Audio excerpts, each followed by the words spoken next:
একটা দোকান আছে, ওই দোকানের যিনি জিম্মাদারিতে ছিলেন ওই ভাই আমাদেরকে শুনাইলেন যে ভাই 1000 কেজির উপরে খেজুর ছিল, টিস্যু, আতর, তসবি, মেসওয়াক, এরপরে এরকম ভাবে বিভিন্ন প্রয়োজনীয় জিনিস, জুতা, কিছু শুকনো খাবার, খেজুর ওইখানে বিক্রি করা হয়। ক্যাশের মধ্যে 1.5 লাখ টাকার উপরে টাকা ছিল। ওই টিস্যুগুলি পর্যন্ত রাইখা দেয় না, এগুলি নাকি গনিমতের মাল, মুসলমানের মাল, এগুলা তাদের জন্য গনিমতের মাল হয়ে গেছে, সব লুটপাট করে নিয়ে গেছে।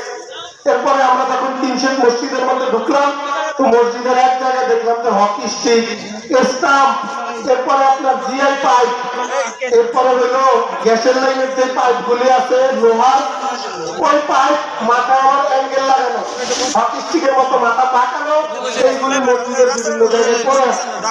আমাদেরকে জিম্মাদারি দেওয়া একটা মাদ্রাসা চলে কাকরাইলের পক্ষ থেকে, ওই মাদ্রাসাগুলি